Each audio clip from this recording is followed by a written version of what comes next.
नमस्कार सांग माने ओडिया मिक्स स्टोरी को आपण मानकु बहुत बहुत स्वागत। जड़े व्यक्तिंकर तीन पुओ एवं गोटे झील थिले। सेमाने समस्ते विदेशरे रहुथिले। थरे सेमानंकर माँ बहुत असुस्थ होई पड़िले। सेमानंक पिता तांको बड़ पुओ को फोन कले आउ कहिले, पुओ तो मार देह बहुत खराब, तते जेमिति हो आसीबाकू पड़िबो। एहा सुनी बड़ पुओ कहिला, बापा मु 5 वर्ष पई ट्रेनिंग नेउछि, तेणु मु जाई परिबिनी। दयाकरी तमे से दुई भाई को डाकी दियो। तापरे बापा तांकर मझिया पुओ को डाकिले।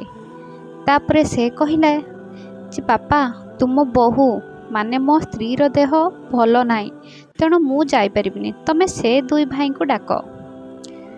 तापरे बापा सान पुओ को डाकिले।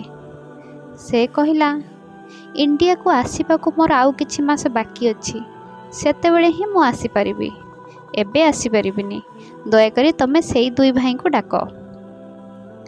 पिला मानकर एई सबु कथा सुनी बापांक आखि लुह छळ छळ होई गला। जहार बापा माँ पाखरे पैसा न थाए, से लोन करी पाठ पढ़ाए निज छुआ मानकर भविष्यत पई निज झाड़ को पानी करी खटिकी पैसा कमाई सेमानकु भल पाठशाठ पढ़ाई, सेमानकु विदेश पठाई। आज सेमाने एते व्यस्त अछंती जे सेमाने निज माँ को देखा करने को आसी पारिबे नाही। तापरे से बुढ़ा बापाटी निजको नियंत्रण करि पारिले नाही। निज छातीर कुह आउ जंत्रणा को निज मन भितर चापी रखी तापरे से निज झील को कुह भरा कंठरे फोन कले एवं माँ विषय रे कहिले। तापरे झील कहला, हाँ बापा तुमे व्यस्त हुओनी, मु एबे ही बाहरुछि। बापा कहले, झील तो स्वामी को व्यवसाय रे कौन हेबो?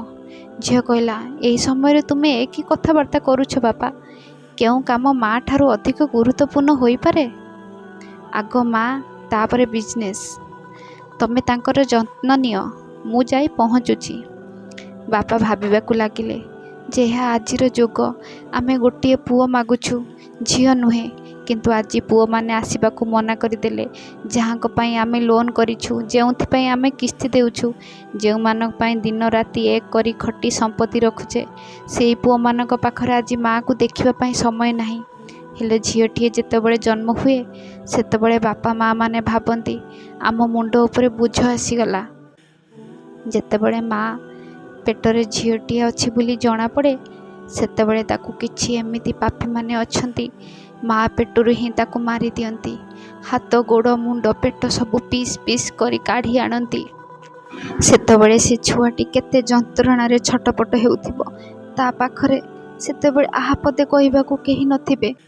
पुणी झीलटिए जन्म होई सारिबा परे केही केही झीलर तंटी चिपी नाଳରେ फिंगी देलानी, तो किए मेडिकल बारंडारे छाड़ी दे बापा माँ पढ़े आसलेनी, किए पुणी निष्पाप कौन छुआटी को विष इंजेक्शन दे देलानी।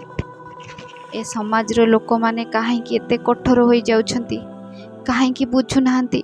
झील माने भी पाठ पढ़ी बड़ बड़ ऑफिसर हेउछंती, झील माने मध्य सेमानक बापा माँ को नाम उज्जवल करि पारिबे।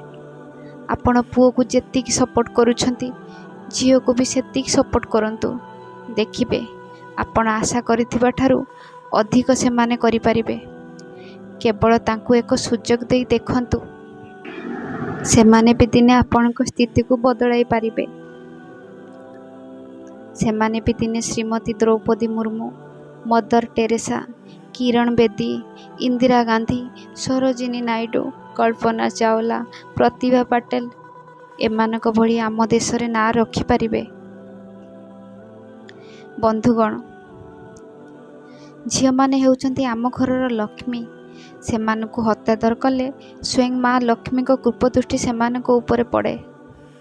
तांकु टिके शांति रे बंचिबाकू दियंतु। ए समाज रे बहुत भल लोक अछंती, जे माने एई कथा को बुझी पारंती। आउ किछि एमिति लोक अछंती, सेमाने आज भी झील मानकु बोझ बोली भाबुचंती। मु जानी नाही सेमाने तांको चिंताधारा को केबे बदलाइबे। जय जगन्नाथ। जदि मो कहानीटी आपन को भल लगी थाए तेबे लाइक, सब्सक्राइब, शेयर निश्चय करिवे। जय जगन्नाथ।